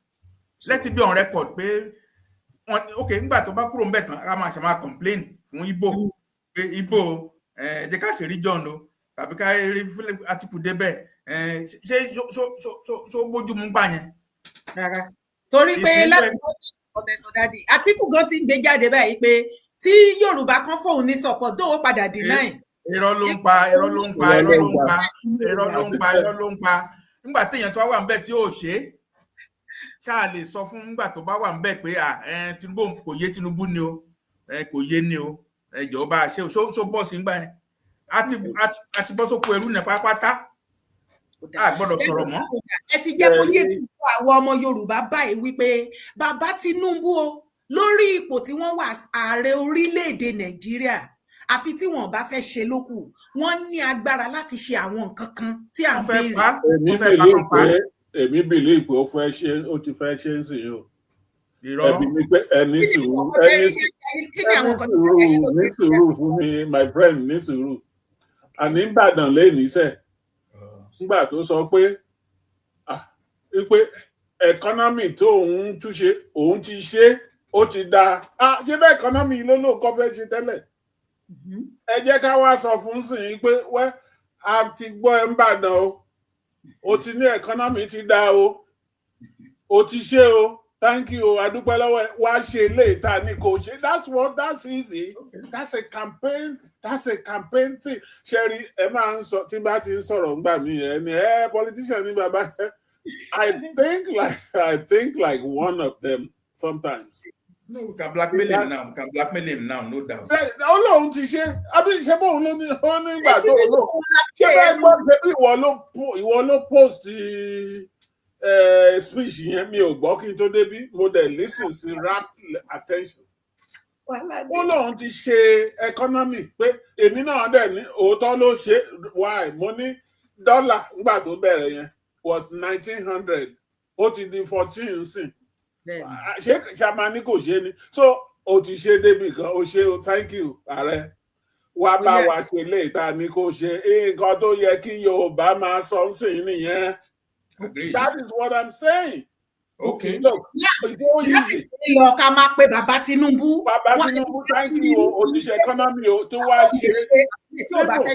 Ẹni tẹ́ ẹjọ́ nígbàgbọ́. Nígbà tó ní àwọn kan lára wọn ní whatever we've had you done in Capernaum, come over to your own land and do it. Ìtànà sọ sí nínú Bíbélì, Jésù gan-an sọ sí. So whatever we've had you done over there, whatever you've done for Nigeria is now it's not even complete because every one of us know. Every one of us knows that. Tán bá ṣe eléyìí. Wọ́n máa gba sígbó ni àtúnbẹ̀rẹ̀ ní kínní just like we found out nígbà tó bá sọjọ́ kó gbogbo owó tá a ní tó lóun fi san gbèsè kọ́dún kan tó tán gbèsè míì gorí gbèsè ó tún ju eléyìí kan tó san. So the same thing like we are saying ẹ jẹ́ ká gbárùkù ti ààrẹ Tinubu ní pé nísinsìnyí wa o a ti gbọ́ o economy ó ti dá lóòótọ́ ó ti ṣe ó ti ibi tó ṣe dé náà ti ẹ̀ dá ṣùgbọ́n nǹkan tó lè jẹ́ kí economy yìí kó dúró pẹ́pẹ́pẹ́ ká dẹ̀ jẹ àǹfààní ẹ̀ òun ni restructuring the polity tá à ń sọ yìí àtọ́wọ̀n bá ṣe nǹkan tó máa happen ni that's all it's a message. All right. Ẹ ṣé dájú ó wù ní ká jẹran pẹ́ lẹ́nu òfà ọ̀nà fún ni ò jẹ́. Mo gbádùn ṣó èní ẹ̀yin bàbá mi méjèèjì. I learned a lot. Mo ní a lot of things tó rú mi lójú tẹ́lẹ̀ nínú àwọn àlàyé yín tí mo ti rí ìtúsílẹ̀ ńbẹ̀ tí mo dẹ̀ rí wípé majority wa ta wà lórí ètò yìí ni I learn one or two things. Ní àkọ́kọ́ náà ẹ̀yin ò ń gbọ́ wa. Àwọn bàbá mi méjèèjì wọ́n sọ wípé Yorùbá nation ká má ṣe Yorùbá nation. Wọ́n ní tá a bá wo àsìkò yìí àti gba Yorùbá nation lẹ́ẹ̀kan bí wípé bí àwọn ṣe sọ pé gbogbo àwọn nǹkan tí èèyàn fi ń ní ká fi ń kí èèyàn tó gba orílẹ̀-èdè wọ́n ní èwo láti ní sílẹ̀ ń bẹ̀ tí àti ìní kankan. Ìkíní tí orílẹ̀-èdè tí àwọn èèyàn bá kóra wọn jọ pé a fẹ́ gba orílẹ̀-èdè kì í ṣe àwọn èèyàn yẹn nìkan wọ́n máa ní ìdí sọ́pọ́ọ̀tì àwọn other country. Ó kéré jù àrírú ẹ̀rí ó jẹ́ country kan sí méjì ní western world and then Africa gangan tá a jọ wà country mélòó ní àwọn neighboring country òun ló fún wa ní support tá a ti lọ bá tá a ti jọ ṣe meeting tí a jọ jẹ́ra wa ní òó pé come anything tó bá fẹ́ délẹ̀ tó bá ti fẹ́ délẹ̀ báyìí we are ready we die there and resurrect àwa kún yín lọ́wọ́ ǹjẹ́ àtìlẹ̀ ní omi lásán sí reservoir ǹjẹ́ tí wàhálà ìbá ṣẹlẹ̀ tó fẹ́ ṣẹlẹ̀ ní 2027 òun láti ìmọ̀ báyìí ǹjẹ́ gbogbo wa la mọ̀ wípé tí little misunderstanding bá ṣẹlẹ̀ lásán àwọn nọ́dẹ̀ náà ní àwọn òkò oúnjẹ wa mọ́ ìwọ̀nba oúnjẹ tó wà nílẹ̀ káàró jíire tó bá ta 10 naira tẹ́lẹ̀ wọ́n á sọ di 15 naira ó bù wá kú gẹ́gẹ́ bí ọmọ káàró jíire tí ilẹ̀ lọ ṣalalu toríṣiríṣi dẹ̀ wà ń bẹ̀ ǹjẹ́ àti ẹ̀ ní oúnjẹ gan àti omi lásán ṣùgbọ́n in case anything bá yíwọ́ ǹjẹ́ a ní nǹkan tá a lè fi defend ara wa gbogbo nǹkan tá a lè fi defend ara wa gbogbo ẹ̀ ló wà lọ́wọ́ àwọn northerner kí ni nǹkan tá a ti ní sílẹ̀ dẹ́nì kẹta ǹjẹ́ a ní backup àwọn country kankan gbogbo tá bá wá jókòó àwa Yorùbá nation tá jókòó ká pe àrò àti ọ̀dọ̀fínú wa ká sọ òtítọ́ fúnra wa ibi tí ìrìn àjò dé dúró nísìnyí kò sí anybody tó ń gbógun ti movement kankan everybody gbogbo nǹkan tí ó ṣókùnkùn ojú everybody ti wálẹ̀ ara everybody ti balẹ̀ kò sí àgbààgbà kan tó ń tako Yorùbá nation torí regional kò sí anybody tó sọ pé Yorùbá nation ó ti kú àbí kó má tẹ̀síwájú àbí ìwọ stop láti ṣe Yorùbá nation ṣùgbọ́n Yorùbá nation ṣíṣe kì í ó kọjá ọ̀rọ̀ ẹnu yàtọ̀ fún wípé abọ́ síta Olatons yes only sorry there are food in the southwest and that is why tẹ́ ṣe pariwo ebi ń pa yín o hey that is why tó jẹ́ pé tí ìjà bá ṣẹlẹ̀ kékeré ordinary àlùbọ́sà tẹ́ bá tí Yorùbá ò bá tí ìjà àlùbọ́sà not àti tomatoes not kan fi ṣebẹ̀ wọn tí jẹ ní ordinary ìtùnú iléyá tó lọ lẹ́nu ọjọ́ mẹ́ta tí òjò rọ̀ tí bridge kan já ní north tán máa gbà láti kó oúnjẹ wá ṣe bẹ́ẹ̀ rí Olatons yes ṣe bẹ́ẹ̀ wà láyé ṣe bẹ́ẹ̀ rí gbogbo àwọn tó ń kó oúnjẹ bọ̀ wọ́n ṣe fídíò wọ́n ní wọn lè kó wá torí kíní bridge yẹn ti já ǹjẹ́ ṣe bẹ́ẹ̀ rí bẹ́ẹ̀ ṣe ra oúnjẹ lọ́wọ́n gógó torí ẹ sọ wípé oúnjẹ wà ní south west kí ló dé tí ìgbà tó ń ro oúnjẹ kó wọlé kí ló dé tó oúnjẹ south west wá lọ sókè yìí ẹ má jẹ́ ká máa tanra wa ẹ má jẹ́ ká máa sọ wípé torí bí ahẹ́ẹ̀tì lágbájá ahẹ́ẹ̀tì tàmẹ̀dùn aláìkí lágbájá ká rójú ọ̀nà ńlẹ̀ ká máa wọnú igbó lọ bá a bá sòótọ́ àbá ń bẹ bóde ìjábòsí náà la láìkì láti máa ṣe á padà bá ń bẹ bóde ìjọ ọ̀tẹ̀ ta láìkì jù yẹn náà la yàn láàyò àbá ń bẹ tó bá jẹ́ pé ká máa frustrate effort àwọn kan àwọn àgbààgbà kan fún àwọn àgbààgbà míì torí pé àrò wípé àwọn àgbààgbà kan wà lóyà sí wa àwọn kan ò lóyà àwọn kan betrayer history will judge everybody àbí kò yé wa láti ọ̀dọ̀ ti tèmi o kò sí àgbààgbà ilẹ̀ Yorùbá àbí ọmọ ilẹ̀ Yorùbá kankan tèmi ní lọ́lọ́ ní olódì ẹnikẹ́ni tó bá ṣe nǹkan tó dáa máa pariwo ẹ̀ síta pé ìtẹ́ ṣe yìí àdúpẹ́ lọ́wọ́ yín o kán lè máa ṣe sí ni kí àwọn ẹlòmíín náà kán lè emulate wọn tá a bá lèmi bá rí nǹkan tó kù díẹ̀ káàtó máa pariwo síta pé àkíní yẹn má ṣe mọ́ so that àwọn náà mọ̀ pé kíní yẹn ò dáa kán stop ẹ̀ kẹ́lòmíín má tó lọ continue ẹ̀ òun ni ṣùgbọ́n ọ̀pọ̀lọpọ̀ ní òkè like ìjọta bá ti pe èèyàn titi ẹ̀ tó ṣe nǹkan tó kù díẹ̀ káàtó tó jẹ́ side titi ẹ̀ á bẹ̀rẹ̀ sí ní bínú a ní ọtí lè sọ̀rọ̀ jù ṣùgbọ́n nígbà tí òun ṣe ti sáìdì títí ẹ̀ àjọ sọ̀rọ̀ sẹ́ni yẹn wípé nǹkan tẹ́ ṣe yẹn ò dáa you see àwọn ìwà àbòsí kéékèèké báyìí Yorùbá ní láti mú kúrò lára ẹ̀yin bàbá mi méjèèjì Dádì Ayélóge ẹ bá mi kí bàbá wa Ládọjà Olúbàdàn tí wọ́n gba ọ̀pá àṣẹ kábíyèsí o ẹ bá wa sọ fún wọn ní ìṣẹ́jú méjì àwọn nǹkan tí ilẹ̀ káàárọ̀ òjíire tá à ń expect látọ̀dọ̀ wọn sá. Kábíyèsí o kádé pẹ́ lórí o kí bàtà pẹ́ lẹ́sẹ̀ ẹṣin ọba á jẹ oko pẹ́ títí ni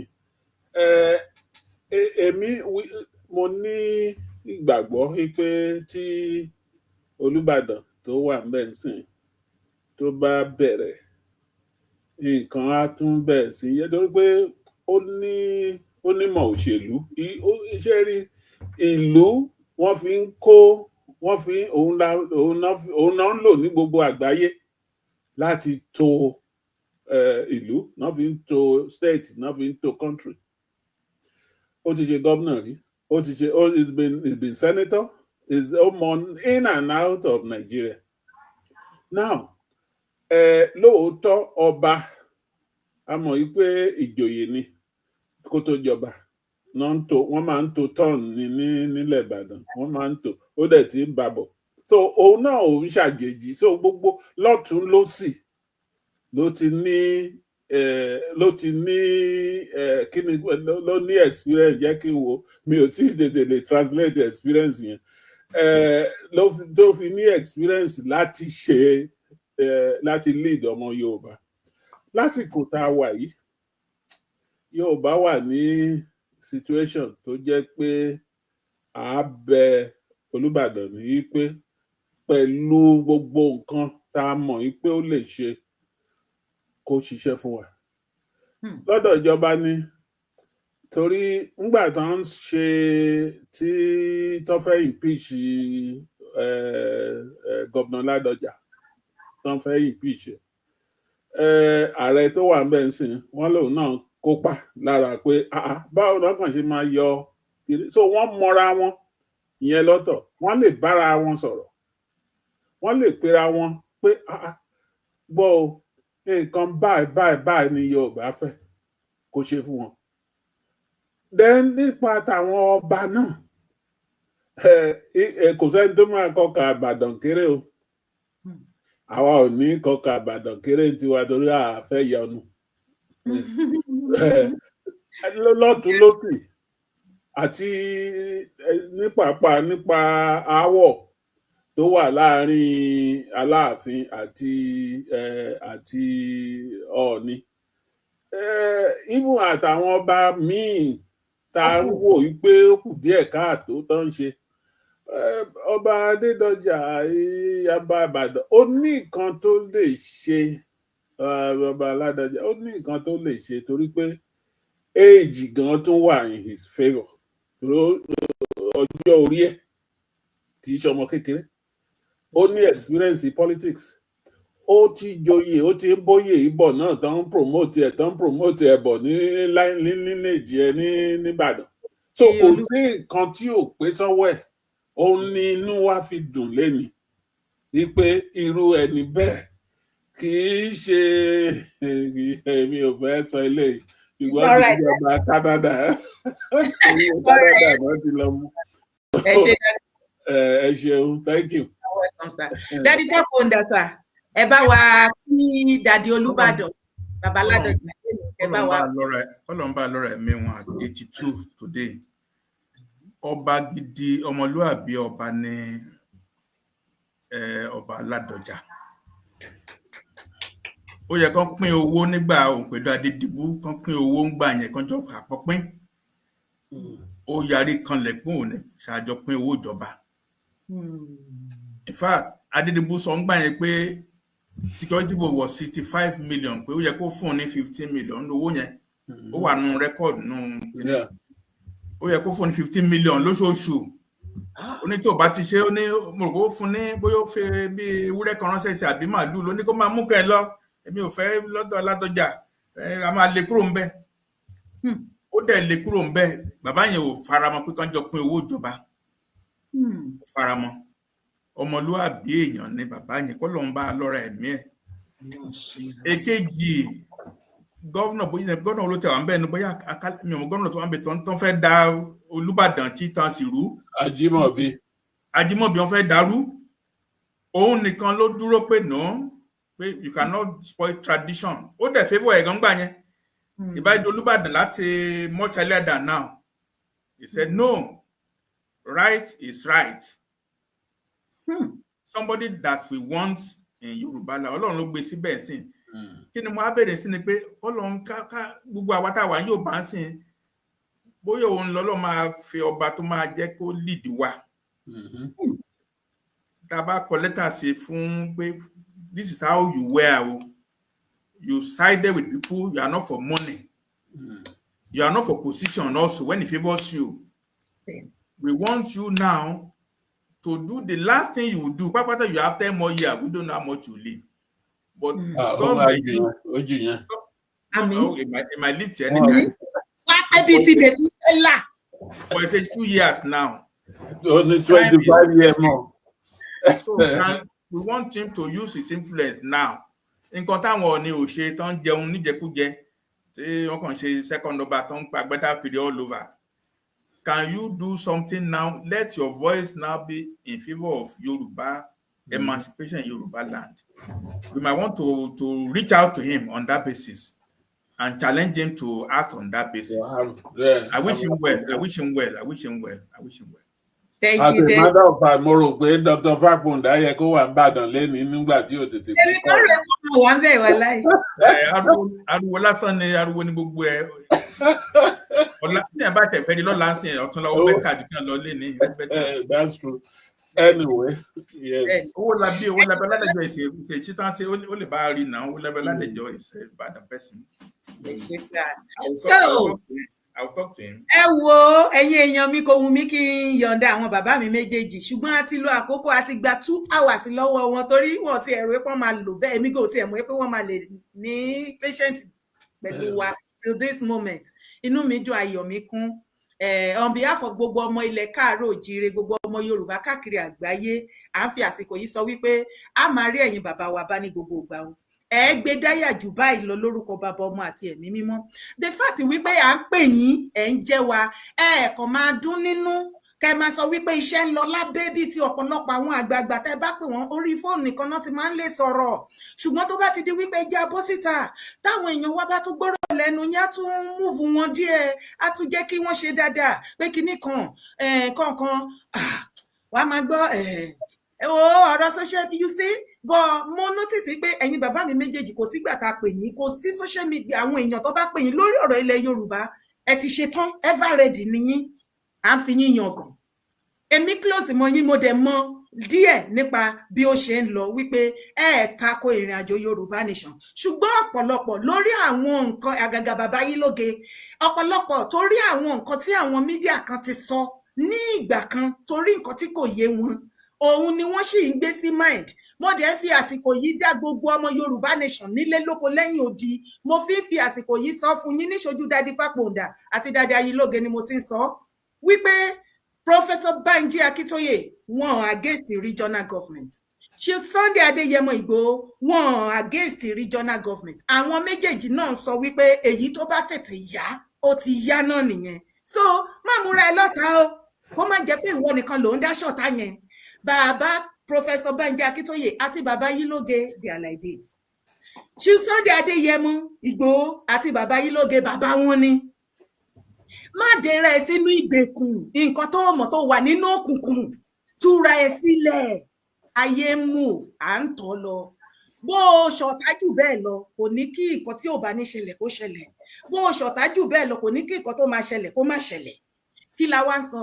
Ẹ jẹ́ kí a fi orí pípé àti inú kan ká fi rìnrìn àjò. Ẹ jẹ́ ká wá ọ̀rẹ́ kún ọ̀rẹ́ ju ọ̀tá kún ọ̀tá. Láti ọ̀dọ̀ ti tèmi, mi ò ní odi lára àwọn àgbààgbà ni o, politicians ni o, everybody wà o. At any time tí mo bá ní àwọn àgbààgbà tí mo fẹ́ pé ikọ̀ ilẹ̀ Yorùbá ó yá, wọn á jẹ́ mi. Mo kàn sí àwọn kọ̀ọ̀kan tí wọ́n wà nínú Yorùbá nation till now wípé ọ̀rọ̀ yìí mo fẹ́ ká ṣe bí debate, àbí kò yé wa. Kí àwọn bàbá mi méjèèjì àwọn sọ̀rọ̀ nípa region. Ó yá, ẹ̀yin ti Yorùbá nation méjì, ẹ̀yin náà ẹ jẹ́ ká wà lẹ́gbẹ̀ẹ́, á jẹ́ àwọn mẹ́rin bẹ́ẹ̀ yẹn, á jọ fi ọ̀rọ̀ jomi tó rọ ọ̀rọ̀. Ṣùgbọ́n majority wọn orí group náà ti máa ń dún, àbí tán bá pè yín lórí phone àbí lórí Zoom meeting. When it comes to come out and speak out, they run away. You understand? Tó jẹ́ sí wípé kò sí anybody tó ready láti defend ìrìnàjò Yorùbá nation, láti bọ́ síta wá sọ nípa ìrìnàjò Yorùbá nation. Ìdí tá a ṣe sọ wípé no, a fẹ́ gbọ́ regional. Yorùbá nation, nothing less. So at any time tí a bá rí eléyìí tó bá rò wípé yes, tí òun ṣe wípé Yorùbá nation, na. My dear, ó kọjá orin Yorùbá nation, na. Iṣẹ́ ni wọ́n ṣe ń bẹ̀. Ẹ fi ọ̀rọ̀ Taorí, ẹ fi kọ́gbọ́n. Taorí àtàwọn ọmọ ìlú ẹ̀ wọ́n ṣe Taorí, na. Àbí Burkina Faso, na. Iṣẹ́ ni gbogbo wọn jọ ń ṣe. Bí Taorí ṣe ń ṣe tiẹ̀, àwọn aráàlú ń ṣe tiẹ̀, òun ni gbogbo nǹkan tá a jọ ń rí. Bọ̀bọ́ náà dẹ̀ wá tún ṣe débi wípé àwọn nǹkan kan tó tún ṣe ní Burkina Faso kò ṣe fún Burkina Faso nìkan, ó tún ṣe for the whole of Africa, wípé there must be a one passport for the whole of Africa. Mo rò wípé we can learn látara àwọn people ìjú wípé ká máa fi gbogbo nǹkan ṣe àbòsí àtọ̀tẹ̀ lọ. So Daddy Fápòǹdà àti Daddy Ayilóge, mo dúpẹ́ lọ́wọ́ yín pé mo pè yín, ẹ jẹ́ yín, ẹ káàbọ̀ sórí ètò. Ó dàbọ̀ sà, á tún máa kí yín. Ó dàárọ̀ sà. Tó ètò lèyí o, ẹ̀yin èèyàn mi. Bẹ́ẹ̀ ni Prince Ayọ̀ ó ní please Dr. ó ti lọ sókè wàbí.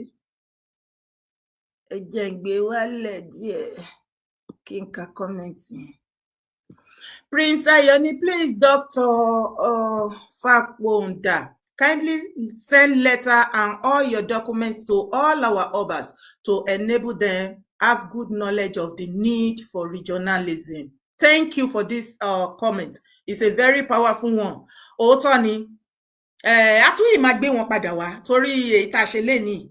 A máa ṣe mọ́mọ́ ni. Kò ní jẹ́ the first and the last one. Next, tá bá fẹ́ ṣe, ìwọ tó o bá mọ̀ wípé yes, o dúró tán fún Yorùbá nation. Nǹkan tí Yorùbá nation dá lé lórí, ó dá ṣáká. lẹ́nu ẹ̀ ó mọ̀ nínú àti níta ó dẹ̀ rẹ́dì. Kí ló dé tó wá sá sẹ́yìn? Kí ló dé tẹ́rù ń bà ẹ́? Dára ò gbéná sórí. Òtítọ́ ọ̀rọ̀ nìkan la máa sọ lórí Òtó Dára. Ìwọ tó o bá dẹ̀ ní ibi ló lè wá sórí ètò wa torí àwa kì í ṣe báyìí. Níwọ̀n ìgbà tá a bá rí anybody tó dúró tán láti sọ̀rọ̀ nípa Yorùbá Nation, àwọn tó bá rédì nǹkan tó bá gbé dání láti sọ̀rọ̀ nípa ẹ̀, a máa pè wọ́n, wọn á wá máa sọ kò jù bẹ́ẹ̀ lọ, ọ̀rọ̀ ìjàkọ́ àbí ọ̀rọ̀ nǹkan kọ́kọ́. So ìyẹn nìyẹn. Ẹ jẹ́ ká ka comment díẹ̀. Must be ni we that we want the freedom genuinely are few of million strength. God bless you, must be. That is a very powerful one. Bẹ́ẹ̀ni, it's not a matter of ọ̀rọ̀ Yorùbá Nation ó ti kọjá. Àbí ká máa fi mẹ́sẹ̀jì sílẹ̀ lórí gúrùpù. A máa gbà ní àti gbà ní Yorùbá Nation. My dear, get serious with your life. Àsìkò tá wà yìí má jà tanra, tó bá ń tanra ẹ má tanra ẹ, ìwọ nìkan ló ń tanra ẹ, kò tán anybody. Orí everybody ti wake up, kò jù bẹ́ẹ̀ lọ. Scars Gold, only the achievement of regional government given by Baba Awolowo were eroded immediately by the Fulani regimes. Yes, and I believe ipe nǹkan tó ṣẹlẹ̀ ní ìgbà yẹn ó wà lára nǹkan tó ń dẹ́rù bà àwọn Northerner. Wípé tó bá gbé regional yẹn sílẹ̀, ó máa pay àwọn ará Southerner ju ọ̀dọ̀ tí wọ́n. Káde máa wá wo ọ̀rọ̀ ti dọ̀rọ̀ àárín wa báyìí sìn, àlejò wọn sí àwọn àlejò sí láàrin wa mọ́.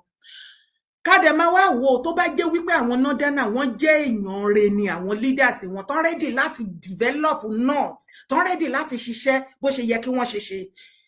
Kí ló dé tí regional kò favor wọn? Ó yẹ kó favor wọn. Tá bá ń sọ wípé ilẹ̀ wọn ilẹ̀ aṣáko, my dear, wọ́n ti discover crude oil ńbẹ̀ o láìmọye state. Lithium lára àwọn mineral resources tó wọ́n jù lágbàáyé ó wà ńbẹ̀ o. Gold tó wà ńbẹ̀, very solid gold. Kò sí solid minerals tí ò sí tó wà ní south tí ò sí ní north tó ń discover nísìn. So àìmáfẹ́ ṣe àwọn northern leader. Ìdí ni wípé wọ́n fẹ́ kí àwọn masses wọn ní north kan wà nínú òkùnkùn forever and never gẹ́gẹ́ bí ẹrú. Kó jẹ́ àwọn nìkan náà mọ ọdún àti àwọn immediate family wọn. Ìyí àwọn Southern leaders wa náà fẹ́ máa try láti ṣe. Àwa là ní gbà fún wọn. Tí regional tó bá máa work tí ò bá ní work, àwọn tí wọ́n gbé dání ẹ ti rí gbogbo àlàyé tán ṣe lọ́lọ́kan òjọ̀kan gbogbo bí wọ́n ṣe ń lọ. Ṣùgbọ́n nǹkan kan wà tí àwọn bàbá mi méjèèjì sọ tí mo fẹ́ kí gbogbo wa ká ṣiṣẹ́ lé lórí. Wọ́n ní kò sí nǹkan tí President Bola Ahmed Tinubu fẹ́ dá ní àrà lórí wọn Nàìjíríà pa àwọn fẹ́ ṣe tí wọn ò lè ṣe. Tán bá fẹ́ ṣe, mi rò pé Yorùbá yẹn yé wa. Àwọn bàbá wa Fápòǹdà, Dr. Fápòǹdà, wọ́n jẹ́ kó yé wa wípé President Bola Ahmed Tinubu bẹ́ẹ̀ ni pé mo gbọ́. Hello sir. Hello Eye. Yes sir. Mo kí yín kú ìdúró látàárọ̀. Yes sir. Ṣe rí àgbọ́yé nǹkan táwọn bàbá méjì sọ. Mo dẹ̀ mí náà dẹ̀ tún tú ọ̀rọ̀ yẹn sọ ní pé gbogbo wa láti rí i pé àti gba Yorùbá Nation bí àwa ṣe ní èrò lọ́kàn pé àfi tá a bá máa jagun báàdẹ̀ ní nǹkan tá a fi lè jà. Mo fi bóyá kẹ́bọ̀dì gbọ́ àgbọ́yé ọ̀rọ̀ yẹn o torí ẹ rí pé bàbá Fápòǹdà ẹ tẹnu mọ́ pé láì ọwọ́ tá a fi mú yẹn láti di pé ká kó lára Nàìjíríà o a máa jagun ni ẹ jọ support mi ò làwa ní lóòótọ́ mo wo o because I listen to them very well tí mo dẹ̀ rí i pé àwọn àbáyé mú àwọn point kan wá now ọ̀rọ̀ regional táwa ń sọ yìí òun lẹ́kìn ìbèrè lẹ́kìn pé ṣé ó ṣeé ṣe kí Tinubu lu veto power fún regional yẹn tí ò bá ti ṣe tọ́jú yẹ pé wẹ́ẹ́ by vote ni yèyé àwọn Haúsá yẹn òye tí wá yé wọn ju torí àwa náà ń jẹ lérí ọ̀rọ̀ tax reform tá à ń sọ yìí àwa là ń san tax ń bí náà ṣé à ń san tax lọ́ọ̀ ni àwa là ń pawó ń bí àwọn ló ń ná lọ́hùn. eléyìí tó ń sọ lẹ́ẹ̀kan tá à ń sọ yìí pé pẹ̀lú gbogbo gold tó ti ní lọ́dọ̀ wọn kí ní ọ̀kìnì kan ọ̀rọ̀ ẹ̀sìn ò lè jẹ́ kán grow. ẹni tó bá ti jẹ́ pé ẹ̀sìn ló ń worship tó jẹ́ pé religion kò lè grow ní brain because a religion máa limit brain ẹ to a certain thing tó yẹ pé ò ní lè dá ronú wàá máa ronú nípa ìwé religion ni ò ní lè dá ronú ara ẹ so religion lè jẹ́ kí ilẹ̀ Haúsá grow ìgbà tí Yorùbá ń grow nígbà tí ò ti sí ọ̀rọ̀ ẹlẹ́sìn dé the more tí ẹ̀sìn spread lọ́dọ̀ wá sí ó limit thinking wa kò lè jẹ́ ká grow yeye regional tó ń sọ ó dáa bọ́n ṣe sọ o wọ́n ní àjọǹgbé ajá dùn ṣùgbọ́n kí ajá tó gbẹ ń kọ́ torí àwọn tá à ń wo ìmọ̀ sọ̀rọ̀ kankan lẹ́ẹ̀kan wípé tí wọ́n bá dà kalẹ̀ ní sí pé ẹ̀yin senate ẹ̀yin house of ẹ̀yin national house of assembly kó yẹ ẹ wá dìbò wọn á rọmọ Yorùbá mi tó máa gbó fún ta ló ń fẹ́ restructuring kì í ṣàwọn tá à ń rí ni tá à ń gbé owó fún ta ló ń fẹ́ ṣáwọn tán pín kó ráìsì fún tán ní kán lọ pín ní constituency wọn tán lọ kó pamọ́ tán pín ṣé o ló máa ní kinní. wọ́n ṣe ń jí báàgì. àwọn tá a rí náà ni nà ó. so yèyé ọ̀rọ̀ ẹ̀ dìpù gan nǹkan tó bá yẹ kó sọ àwọn ìwé tó ti print yẹn kó wá the way of sharing it kí gbogbo lọ́ba níjòyè kó ní kálukú rí kán dẹ̀ ṣe kó wà open jẹ́ pé a lè jẹ́ nǹkan tó máa print jẹ́ pé a post sí all social media everybody a lè kà wọ́n lè ní understanding kan tá à ń sọ torí tí Tinubu bá ti lè fail ní first tenor tí ò rí nǹkan kan ṣe fúnlẹ̀ Yorùbá ẹ gbàgbé àwọn Haúsá ti rẹ́dì 2027 wọn á ta géèmù tó tiẹ̀ wò. ṣé bẹ́ẹ̀ gbọ́ nǹkan táwọn dadi Ayínlóge àti dadi Fákòǹdà sọ báyìí bàbá wọ́n ní láti sìn títí di December ká máa pe Tinubu ipe ó ní ráìtì agbára yẹn wà bí as a president of Federal Republic of Nigeria láti ṣe anything tó bá fẹ́ ṣe ipe wọn wá ṣe yẹn wọn jẹ́ kán ṣe wọ́n dì wọ́n lọ́wọ́ mú wọ́n block yẹn wọ́n ní irọ́ ni wọ́n wá sọ wípé tí ọdún yìí bá fi kọjá o tí bàbá ò gbọ́ tiwa tó bá máa fi di next year wọ́n ní ká máa kóbò wọ́n ni o wọ́n ní ká máa kóbò wọ́n ni o. Now, Mike Irewole, only you don't need to fight before you actualize an independent and sovereign Yoruba nation, please. No part of Yoruba land was ever ceded to Britain from record. Really, Mike Irewole? So, tí a bá fẹ́ gba independent Yoruba nation, kò ní sí nǹkan kan, a kàn dédé Nigeria government, wọ́n kàn dédé yọ sọ pé náà ni àbí yo ẹdẹ tí amalgamation ti expire lóòótọ́ ó yẹ máa lọ yours truly ṣáàdẹ máa ń ro nǹkan tá a máa ń sọ ṣáàdẹ ready you see there are times tí bá ń gbọ́ àwọn ọ̀rọ̀ tó bá ń jáde lẹ́nu àwọn tá a jọ ń pè fún ìdádúró orílẹ̀-èdè ó máa ń jẹ́ kí ó wà sickening because you be thinking pé this kind of set of people tẹjọ kórajọ tẹjọ ń pariwo nǹkan because àwọn nǹkan tí ó wà ní ọpọlọ tọ́pọ̀lọpọ̀ máa ń sọ síta you begin to wonder are you sure you are in the right place because báwo lèèyàn ṣe máa sọ wípé àti gba orílẹ̀-èdè independence Yorùbá nation kò ní sí nǹkan kan kò ní mú wàhálà kankan dání ṣé ọ̀rọ̀ ni wọ́n dẹ̀ ń sọ lójú ti ẹ̀yìn mò ń gbọ́ yín bàbá. yeye ẹ bá wá ẹni tó sọ̀rọ̀ yẹn ṣe ó lè jẹ́ pé inú kọ́nà yàrá ìlú kò tí ń kọ́. irú wọn ò ní bọ́ síta sọ̀rọ̀ rí o. jẹ́rí ẹlòmíì tó bá kọ̀ sọ̀rọ̀ gbàgbé tó bá sọ̀rọ̀ máa ń wo pé ẹ wo Dr. Fákòǹdà yẹn ẹ wo àbá yẹn ó lóun ti kọ ìwé láìmọye ìgbà òun tó lọ sórí national television tó ń pariwo ṣẹ́rí ń sìn mo fi pé àbá yẹn ní point now ká máa sọ fún Tinubu tó bá sọ pé ó fẹ́ di second term kó tó ṣe nǹkan sílẹ̀ Yorùbá omi lè tọ ìwọ̀ ìgbélé gbọ́n because ṣẹ́rí ìbò àti wọlé ní Nàìjíríà láti di president tí ó bá ti sí ìbò Haúsá bẹ̀ kò sí bóyá ìwé ṣe o you cannot manipulate them because tí wọ́n bá ti rẹ́dì pẹ̀lú àkútẹ́wò èèyàn ti rẹ́dì náà Tinubu gbọ́dọ̀ tètè rẹ́dì kó tó fẹ́ ṣe fúnlẹ̀ Yorùbá sì kó ṣe kóró lẹ̀ Yorùbá lágbàá kọjá kó Yorùbá ráyè fi ẹsẹ̀ ẹ̀yìn tilẹ̀ ó yẹ kó ti yí àwọn Yorùbá ọmọ Yorùbá rẹ́dì láti gbára wọn o àwọn tó ń sọ̀rọ̀ sí bí ò bá sí ìjà ìta a lè bọ́ lọ́wọ́ pẹ̀lú wọn Nàìjíríà o ẹ̀tọ́ mi pé a kò lè lọ ọ̀run àtẹ̀bùtọ̀ kó tọ̀. ṣé àwọn tí wọ́n pa tó fẹ́ pa Kwara run àwọn ìgbómìnà ti fẹ́ eradicate wọn ti fẹ́ gba gbogbo ìgbómìnà àwọn yẹn lẹ wọ́n fẹ́ fún yín ní Yorùbá nation just truly Mike Irewole ṣé inú ayé lẹ wà ṣá. Yes sir. yèyé ẹ máa gbọ́ ẹ wo Traoré tẹ́ ń sọ̀rọ̀ lẹ́ẹ̀kan yẹn ẹ wo ya attempt táwọn western world ṣe láti eliminate Traoré tó bá jẹ́ pé àwọn Traoré aráàlú gangan dúró. wọ́n dúró ti pa ni. wọ́n dúró wọ́n sẹ́yìndì owó sí pé àwọn fẹ́ kọ́ mosque 200 sí olóhùn nídìí mosque mọ́ pé lélẹ́ táwọn ní ti ní títọ́ ẹ wá kọ́ hospital tí ilé iṣẹ́ wọn rẹ̀ láti kọ́ hospital tí ilé iṣẹ́ mosque nìkan tó fẹ́ kọ́ irú àwọn èèyàn tá à ń sọ nìyẹn ẹni tó bá ti gbé ẹ̀sìn sórí kò lè ṣe kankan ṣé rí ibi tí ọ̀rọ̀ dé ṣe yẹ ká sọ ìjọba pariwo Tinubu bàbá ìgbésọ fẹ́ ṣe é sìn ṣé ní first ten ẹ̀kẹ́bọ̀ ní fojú rí tó bá sọ fún wa ní 2027 it is just a game ó lè manipulate àwọn Haúsá ti rẹ́dì pẹ̀lú bàbá Tinubu gbogbo ọ̀nà kí la fẹ́ ṣe ó dọ́ ọmọ Yorùbá o ẹni tó bá ṣe ń ronú sẹ́yìn kó máa ronú sẹ́yìn o Bẹ́ẹ̀ni. ṣùgbọ́n tí a bá dákẹ́tà jọ tá a fi ọ̀tẹ̀ mú tá a fọ̀tẹ̀ dàrú nígbà tó bá dé náà àjọ wà lẹ́nu ẹ̀ ni o ìbádákájọ ní àjọṣepọ̀ ń sì ká ronú pé ọ̀nà àbáyọwọ́ láti bọ́ if not so ó léwu o ẹ wo gbogbo ara ń sìn gbogbo ìlú ti tú. ok Yorùbá báyìí ìgbà tí a bẹ̀rẹ̀ Yorùbá nation fine ariwo pọ̀ díẹ̀ àbí bọ́ kí ni èdè tí àwọn àgbààgbà tó yẹ kán fún wa ní backup èdè wo náà pè fún wa wọ́n ní kò tí ì yá ṣàfihàn pé bàbá Akíntóyè wọn ò gbìyànjú ni ṣàfihàn pé ṣe Sunday Adéyẹmọ Ìgbòho àti gbogbo wa ṣé àgbìyànjú ni ṣé nínú owó nínú everything àgbìyànjú ni àgbìyànjú ṣùgbọ́n àwọn àgbààgbà tó yẹ kó dúró tì wá àwọn religious leaders gbogbo àwọn tá nídìí pátápátá gbogbo wọn ni wọ́n sá sẹ́yìn ọ̀pọ̀lọpọ̀ wọn náà sọ wípé wọn ò gbúdọ̀ rí wa mọ́ wọn torí government Tinubu ò tí ì débẹ̀ bàbá Aláàfin Adéyẹmí àná wà láyé títí tí bàbá fi kú amòye àwọn èèyàn tá a rán lọ bá wọn ariwo Buhari àti wọn Nàìjíríà ní bàbá pa títí tí lọ sọ́run àjàǹtẹ. Bàbá yọ Adébánjọ at the beginning bàbá yọ support àmọ́ nǹkan tó ṣẹlẹ̀ along the line bó ṣe yí bírí nìyẹn náà bá ní no restructuring ni àwọn fẹ́ ariwo restructuring yẹn ni bàbá pa títí tí bàbá lọ sọ́run àjàǹtẹ.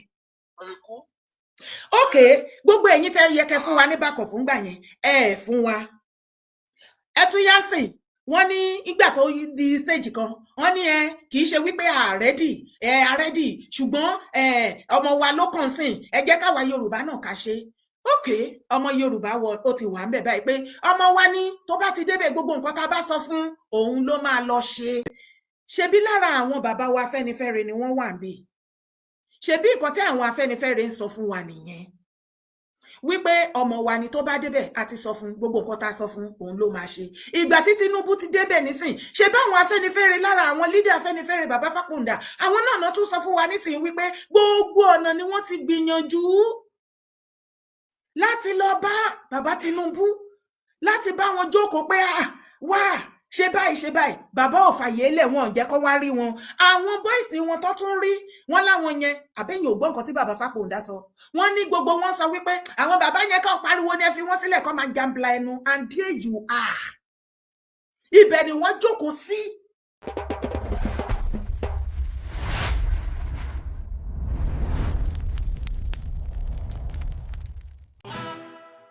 Wetin you dey wait for?